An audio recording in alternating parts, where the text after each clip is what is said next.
Welcome to Log Infinite, Lecture 3, Chapter 9, Relation between focal length and radius of curvature. So focal length है वो क्या है f, and जो radius of curvature है वो क्या था r. तो हमें ये r and f के बीच का relation derive करना है. So यहाँ पे हमने दोनों मिरर लिए हैं, एक कॉन्केव है एंड एक कॉन्वेक्स है. So यहाँ पर पहले अगर हम इस मिरर में देखते हैं तो ये हमारी प्रिंसिपल एक्सिस है. प्रिंसिपल एक्सिस के पैरेलल से एक रे ऐसे इंसिडेंट हो रहा है सपोज कि m वाले पॉइंट पे, एंड जो भी प्रिंसिपल एक्सिस से पैरेलल जो रे इंसिडेंट होगा वो रिफ्लेक्ट होके कहां से पास होता है, फोकस से. सो इसीलिए जो रे यहां से इंसिडेंट हो रिफ्लेक्ट होके यहां f से पास हुआ. cm जो है वो हम इस मिरर सरफेस के परपेंडिकुलर ड्रॉ करते हैं.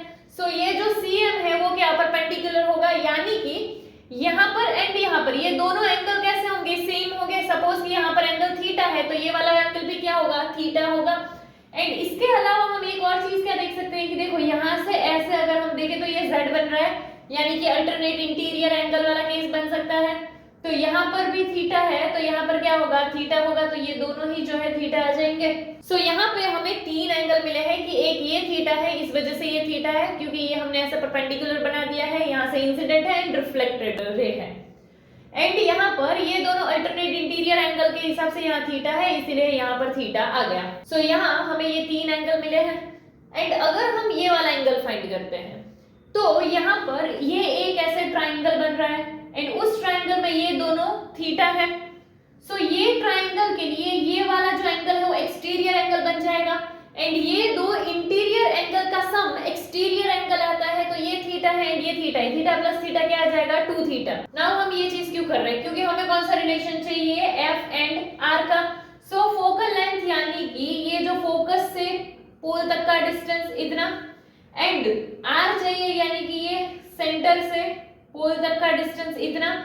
तो देखो अगर हमें ये r चाहिए तो हमें ये c से यहाँ तक का वैल्यू लेना पड़ेगा, यानी कि हम यहाँ से ऐसे एक ट्रायंगल ले सकते हैं एंड हम यहाँ से ऐसे एक ट्रायंगल ले सकते हैं. सो उसमें हमें मेनली दो एंगल की जरूरत पड़ सकती थी, वो दोनों एंगल हमें मिल गए. नाउ यहाँ पे ये जो है ना ऐसे है, स्फेरिकल मिरर है, तो हम क्या करते हैं m से ना एक ऐसे परपेंडिकुलर बना देते हैं कि यहाँ से हम ट्रायंगल ले. तो हम दो ट्रायंगल ले सकते हैं, एक तो कौन सा है ये MCD एंड जो दूसरा है वो कौन सा है MFD. ये दो ट्रायंगल हम लेते हैं एंड ये दोनों ट्रायंगल के लिए अगर हम देखें तो पहले ये जो ट्रायंगल है उसमें यहाँ पर कौन सा एंगल है, थीटा है. तो सपोज अगर हम tan थीटा के लिए लेते हैं तो tan थीटा का फॉर्मूला क्या होता था, अपोजिट अपॉन एडजेसेंट होता है कि tan theta equals to opposite upon adjacent. तो यहाँ पर थीटा है, अपोजिट यानी उसके सामने जो साइड है वो ये वाली साइड है सामने MD. तो इसीलिए यहाँ पर क्या आ गया MD अपॉन एडजेसेंट. एडजेसेंट यानी उसके पास में जो साइड आई है वो ये वाली CD. तो यहाँ पर क्या आ गया CD. एंड वही चीज अगर हम ये दूसरे ट्राइंगल के लिए लेते हैं, ये वाला जो ट्राइंगल है उसके लिए अगर ले तो क्या tan 2 थीटा आ जाएगा. तो यहाँ पर थीटा के अपोजिट वाली साइड यानी यही वाली आ जाएगी, तो MD अपॉन एडजेसेंट यानी ये वाली साइड आएगी, इतना ही आएगा. तो इसीलिए यहाँ क्या आ गया FD. नाउ थीटा जो है वो स्मॉल है एंड अगर स्मॉल थीटा हो तो उसके लिए हम tan थीटा की जगह सिर्फ क्या थीटा ले सकते हैं. सेम चीज tan 2 थीटा की जगह सिर्फ क्या 2 थीटा भी ले सकते हैं. सो ये वाला जो इक्वेशन है वो कैसा बन जाएगा कि theta equals to MD upon CD.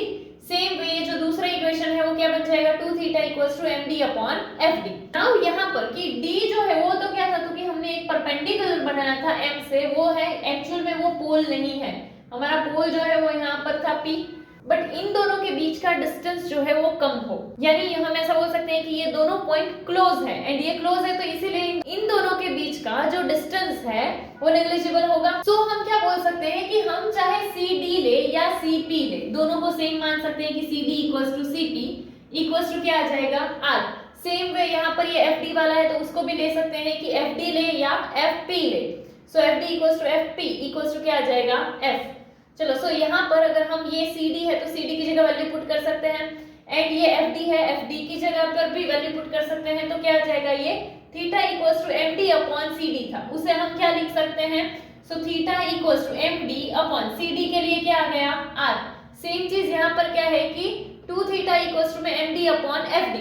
सो यहाँ पर क्या आ जाएगा कि ये FD जो है वो F था, सो इसीलिए क्या आ जाएगा 2 theta equals to MD upon F. तो हमें यहाँ पर ऐसे इक्वेशन मिल गया नाउ यहाँ पर देखें तो दोनों की ये साइड जो है ना वो सेम हो सकती है, यहाँ पर 2 थीटा है एंड यहाँ पर थीटा है। सो अगर हमें इन दोनों को कंपेयर करना है तो अगर दोनों साइड 2 थीटा आ जाए तो इसमें तो 2 थीटा है ही, इसमें 2 थीटा लाने के लिए एक काम करते हैं, दोनों साइड 2 से मल्टीप्लाई कर देते हैं। तो अब यहाँ पर भी 2 थीटा आ गया, तो यहाँ 2 थीटा, यहाँ पर भी 2 थीटा, तो ये दोनों एक दूसरे से इक्वल होंगे ऐसा बोल सकते हैं। सो इसीलिए क्या लिख सकते हैं कि md upon r into 2 equals to md upon f। Now यहाँ पर ये md एंड ये भी md वो कैंसिल हो जाएगा, ऐसे कैंसिल कर सकते हो कर दो, वरना यहाँ पर न्यूमरेटर है इक्वल टू के इधर आएगा तो डिनोमिनेटर में चला जाएगा तब भी कैंसिल हो जाएगा। सो ये जो हमारा इक्वेशन है वो क्या है, सो एक काम करते हैं, ये r को यहाँ से इधर भेज देते हैं, f को इधर भेज देते हैं, तो इसीलिए क्या हो जाएगा r इक्वल्स टू 2f। सो ये हमारा इक्वेशन आ जाएगा r equals to 2f। And अगर हमें ये f के लिए चाहिए तो ये 2 मल्टीप्लाई है, यहाँ से यहाँ जाएगा तो डिवाइड में चला जाएगा, सो इसीलिए क्या आ जाएगा f equals to r upon 2। And ये जो है ना कॉन्केव एंड कॉन्वेक्स दोनों ही मिरर के लिए ये रिलेशन सही है।